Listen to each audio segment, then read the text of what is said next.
Assalamualaikum Sobat Football United. Ringan amatiran ala gue, Manchester United sudah mendatangkan dua pemain di dua posisi yang berbeda. Ketika gue bikin video ini ya, artinya sudah ada dua pemain baru, yaitu adalah Joshua Zirkzee serta Leny Yoro. Lalu Manchester United juga dikaitkan secara kencang nih dengan pemain tengah Manuel Ugarte. Nah, di tiga pemain ini ya, yang dua sudah datang ke Old Trafford, sudah diresmikan, yang satu sedang diproses, bahkan ada dua nama lain ya kan, Matthijs de Ligt dan juga Jarrad Brandwaite, yang sekali lagi ketika gue bikin video ini masih dalam usaha dari Manchester United untuk mendatangkan ke Old Trafford. Gue lihat ada kesamaan di di 5 nama itu ya. Jadi ada Joshua Zirkzee, ada Leny Yoro, ada Matthijs de Ligt, Jarrad Brandwaite dan juga Manuel Ugarte. Apa itu kesamaannya adalah bisa digolongkan 5 pemain ini adalah, atau 5 nama ini pemain muda di bawah usia 25 tahun semua. Di bawah usia yang menuju pemain itu usia matang ya. Karena kalau menurut gua secara ringan amatiran, subjektif gua, pemain matang itu mulai dari 25 ke atas sampai dengan ya mungkin 30-31 lah. Manchester United mengincar pemain yang di bawah tuh, bahkan mendatangkan pemain yang di bawah 25 tahun. Artinya apa? Ada, menurut gue ada ekspektasi juga yang mungkin harus diatur terkait dengan pemain ini. Di musim lalu Manchester United juga sudah memulai ya kan, mendatangkan pemain muda, Rasmus Højlund misalnya, yang pemain muda juga, dan didatangkan dengan angka yang cukup fantastis, dengan tugas yang sangat besar menurut gue, menjadi andalan lini depan Manchester United untuk menjadi solusi, terutama untuk mencetak gol. Dan ya, Rasmus Højlund menurut gue di musim pertamanya tampil cukup oke. Tidak secara gemilang, artinya menjadi top skor yang mencetak 30 gol plus. Tidak seperti itu, tapi secara keseluruhan menurut gue apa yang disajikan di atas lapangan, gol yang diciptakan, baik itu di kompetisi Eropa maupun juga kompetisi domestik, so far so good. Dan ini harus juga gue lihat ya pemain ini masih digolongkan pemain muda, artinya memang ada perkembangan, ada development, ada sesuatu yang harus dilihat, tidak bisa dengan jangka pendek saja. Impact-nya terutama, pun juga kontribusinya. Nah, disinilah yang ingin gue obrolin secara ringan amatiran. Dari pemain-pemain yang akan didatangkan oleh manajemen baru Manchester United, ada kemungkinan tentu saja, dan wajar jika ada fans berharap bahwa pemain-pemain ini bisa langsung nyetel, bisa langsung mengangkat prestasi Manchester United untuk musim depan. Tapi di sisi lain juga harus disadari bahwa pemain ini bukan pemain muda, pemain yang harus berkembang, pemain yang harus beradaptasi, harus mengalami tekanan, sesuatu yang mungkin belum mereka hadapi di karir sepak bola profesional mereka yang mungkin belum terlalu panjang.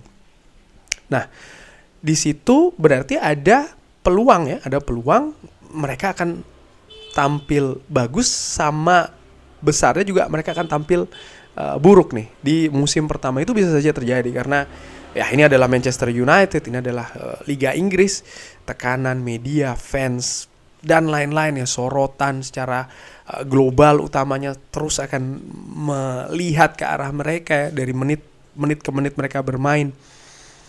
Dan ini bisa menjadi sesuatu yang ketika mereka tampil jelek ya, bumerang bagi pemain-pemain yang berada di Manchester United. Kita tahu misalnya contoh Harry Maguire ya, dengan segala hal yang dia dapatkan yang berupa tekanan, ini memiliki pengaruh ke penampilan di atas lapangan menurut gue secara ringan amatir. Dan ketika beban tersebut dihilangkan oleh Erik ten Hag misalnya dengan tidak menjadikan Harry Maguire sebagai pemain inti, pemain utama, lalu juga dicopotnya ban kapten, ternyata ini bisa memberi pengaruh yang positif. Tapi itu semua ada prosesnya.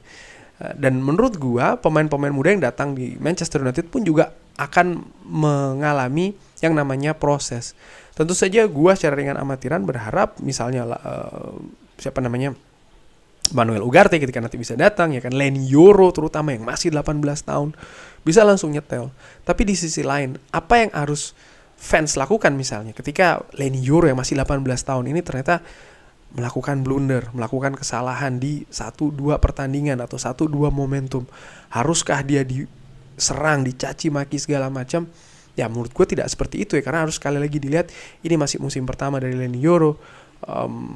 dia pun juga masih pemain muda. Yes, gue tahu ada pengharapan tinggi Manchester United mendatangkan Leny Yoro bersaing dengan Real Madrid, sesuatu yang ini juga merupakan hal yang besar lah ya. Di samping juga angka transfer yang juga tinggi. Tapi di sisi lain juga ya harus dilihat bahwa proyeksi terhadap pemain-pemain muda ini bukan jangka pendek. Kontribusi yang lebih stabil diharapkan itu mungkin tidak bisa langsung terjadi dari musim pertamanya mereka di Manchester United. Mungkin setelah 2 musim, mungkin setelah 3 musim. Pemain-pemain ini seperti Joshua Zirkzee serta Leny Yoro masing-masing mendapatkan kontrak jangka panjang 5 tahun. Dari situ gue juga melihat ya harus harus ada ekspektasi yang diatur. Pemain lain misalnya yang hampir sama situasinya dan saat ini sedang dalam pantauan besar, yaitu adalah Antony, yang didatangkan juga dengan harga mahal, pemain muda juga. Di musim pertama dia sebenarnya tampil cukup oke. Dia butuh adaptasi yang lebih solid lagi, tapi di musim kedua ada kejadian yang tidak diharapkan oleh fans ya kan, terkait dengan penampilan dari Antony. Tapi dari Antony sendiri dia juga tidak mengharapkan ada situasi personal ya kan, hukum yang mengganggu konsentrasi penampilan. Bahkan dia sempat absen sekian periode ya kan, sekian bulan kalau tidak salah, bahkan dari Manchester United. Salah satu aksesnya juga dia diturunkan dari tim nasional Brazil, posisinya di drop. Hal tersebut tentu saja ada pengaruh di penampilan Antony di atas lapangan. Tapi ya itu tadi, ternyata bagaimana serangan juga cukup banyak ya didapatkan oleh Antony. Penting sih menurut gua peran dari manajemen ya untuk melindungi, memproteksi pemain-pemain muda ini dari pihak luar, termasuk fans itu sendiri menurut gua. Karena ketika memang segala sesuatunya bisa sesuai harapan, oke, nggak masalah. Tapi ketika ada momentum-momentum, sering sekali permainan positif itu langsung runtuh. Mungkin kesalahan ataupun blunder di 1-2 kesempatan ini akan seperti kayak menyapu hal-hal luar biasa yang dilakukan sebelumnya. Dan ini kebiasaan yang dilakukan oleh media ya kan, dan juga pemerhati sepak bola, fans juga seperti itu.